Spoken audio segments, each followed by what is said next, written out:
These are my first impressions of DJI Air2s.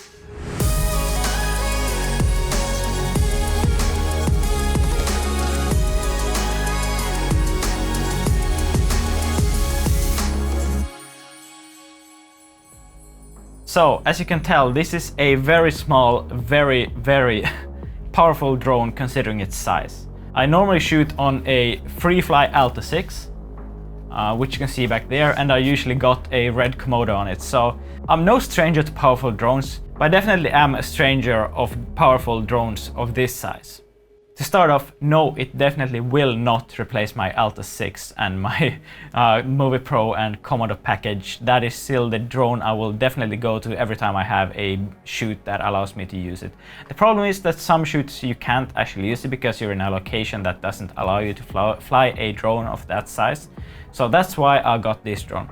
The reason I've held off this far is actually because I've had a Phantom 4 previously. It has worked out alright, but this has some seriously big upgrades comparing it to the older DJI drones. One of the main reasons, and the reason I got it personally, is because of the HLG color profile. I've seen this tiny drone spit out some amazing images, and it does really great HDR processing. However, it's definitely not all sunshine and butterflies. There's some stuff you have to get re-used to when you're used to shooting on a bigger drone like this. The sharpening is the major one for me. DJI uses a lot of digital sharpening, and with this specific drone, right now you cannot turn down the sharpening at all. You're stuck with what you've got, and that's it. In some footage you can quite clearly see how much it actually sharpens up the footage, and things just look digital and very processed. I'm gonna sound very spoiled when I say this, but I think these things should be brought up, because if you're new to droning, if you've flown bigger drones, if you're upgrading from anything else, I can sure let you know these are some problems you'll run into. First off was the sharpening I already mentioned. Second thing is that you'll definitely get compression artifacts every now and then. You'll also have some issues with color sampling, especially in low light situations, and the color depth is also not great. So you'll basically have a harder time color correcting things.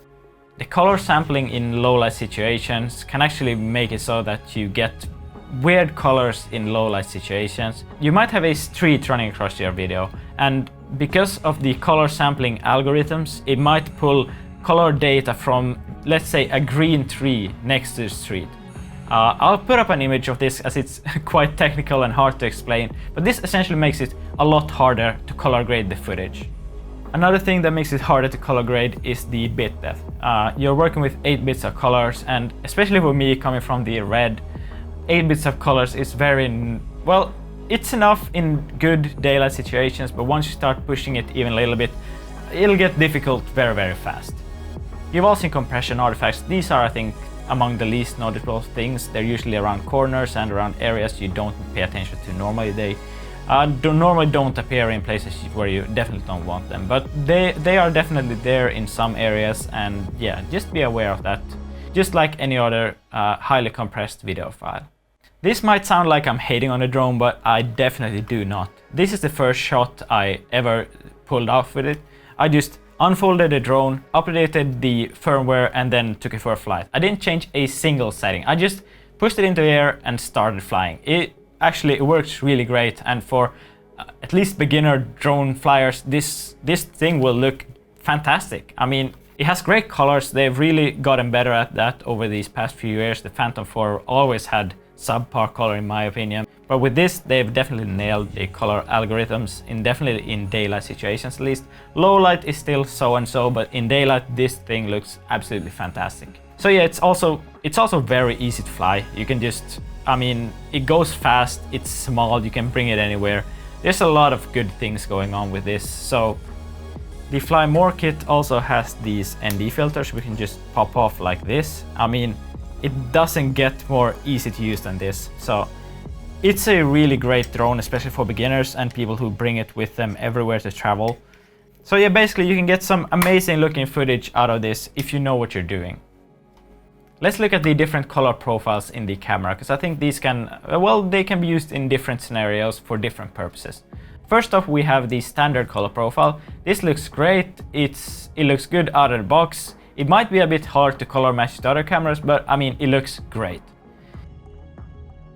Then we have hybrid log gamma. You can see some more noise in the shadows, but you should be getting more dynamic range with this. I probably wouldn't use this in daylight anyways, because the sun is always above you and there's enough dynamic range. But during sunsets and everything like this, hybrid log gamma is definitely the way to go. And last off, we have DLOG. This is probably the best one for color matching to other cameras, and this is the one we're probably going to be using the most. Alright, so that was daylight. Now we're moving over to evening shots, because these are even a bit more interesting in my opinion. We'll start off with DLOG. This is very dark, as you can tell. It's hard to get it exposed correctly, because either you'll have a completely white blown out sky, or you'll have punched blacks in the shadows. And this is where HLG comes in and saves the day.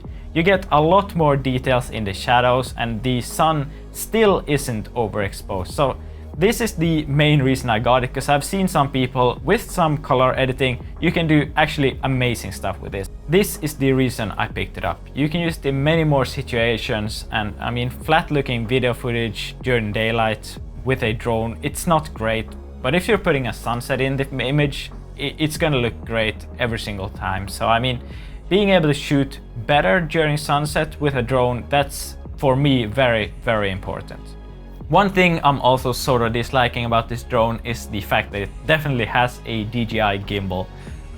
It's very robotic in my opinion, and I'm a much more fan of the free-fly gimbals, and yeah, that's just my personal preference.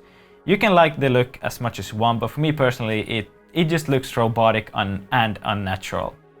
So as you can tell, this tiny drone you can actually pull off some amazing footage with this, and well, comparing the size to the Alta and how easy it is to just take it out of the box and fly with it. I mean, it literally took me 30 seconds to set up. Of course, updating it took a while, but setup took about 30 seconds. So I mean, comparing this to the Alta 6, where you have to literally make some cables, because you probably won't find every single thing off the shelf. You'll have to screw things onto the drone. You'll have to Velcro some radios, bind them together, configure them through a very complicated UI.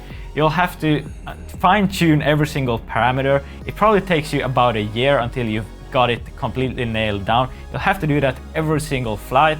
You'll also have around 8 minutes of flight time, and well, as you can tell behind me, it takes 3 huge cases to fly, and it weighs a ton. So I mean, it's a bit different, this thing. I mean, you can do a lot with a lot less, and that's one thing I'm always keen on at least trying and seeing how it fits into my workflow.